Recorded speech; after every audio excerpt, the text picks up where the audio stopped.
The world was told it was a peaceful passing. But what if the truth about Pope Francis's final hours was anything but tranquil? Imagine, for a moment, that the leader of 1.3 billion souls was silenced, his last words and most explosive revelations buried before they could ever see the light of day. On Easter Monday, April 21, 2025, the Vatican's bells tolled with somber dignity, announcing the Pope's death from natural causes. But what if that's not the whole story? What if the Pope was on the verge of revealing secrets that could bring the ancient pillars of the Vatican crashing down? If you're ready to question everything you've ever believed about power, faith, and truth, hit subscribe now, and turn on notifications so you never miss the stories they don't want you to hear. In the hours after the official announcement, a strange unease swept through Rome. Journalists received encrypted messages. Whispers ricocheted through shadowy corridors from the Vatican to Washington, D.C. A handful of insiders, speaking only under strict anonymity, hinted at something darker. The Pope hadn't simply died, he'd been silenced. But why? What knowledge did Pope Francis possess that made him such a threat? And who, in the world's most secretive city-state, had the motive and means to erase his legacy in the dead of night?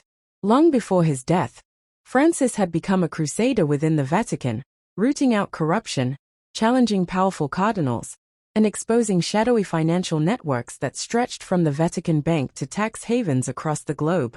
Was his campaign for transparency the real reason for his sudden and suspicious end? Days before his passing, the FBI, hot on the trail of international money laundering, stumbled onto encrypted documents tied to the Vatican. Could it be that the Pope's final battle wasn't just against sin, but against a global cabal hiding behind religious robes? As the world mourned, the Vatican's inner workings shifted with breathtaking speed. His personal staff were dismissed, his quarters sealed, and his private physician reportedly denied access on the morning of his death. Does that sound like business as usual, or the systematic erasure of a man's final stand? The official cause of death, cardiorespiratory failure. Yet no autopsy was ever performed. His body was hastily embalmed within hours, standard procedure, or a rush to destroy evidence. Then the leaks began. An Italian official let slip that the Pope had made a frantic midnight call to Cardinal Gustavo Villa in Argentina, his voice trembling with urgency. The Vatican is no longer ours. What did he mean? Did he fear betrayal from within? Or was he facing a threat so vast it could only be hinted at in code? The call, officials insist, never happened.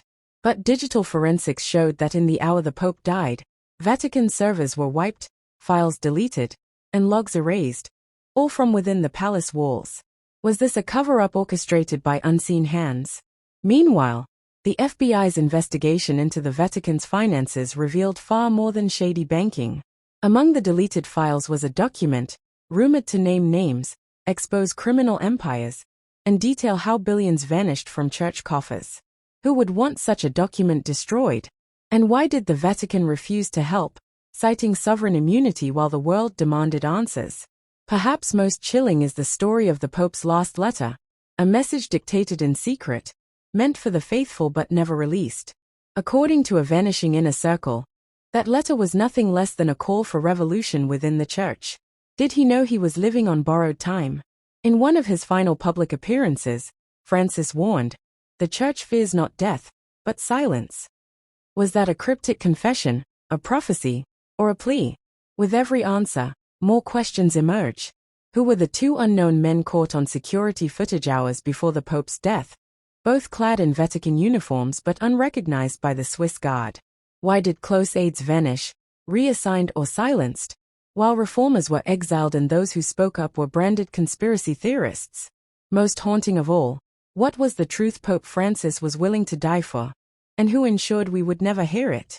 As you ponder the murky fate of a man who challenged the oldest power on earth, ask yourself, what secrets are powerful enough to kill for? Who really controls the Vatican's future?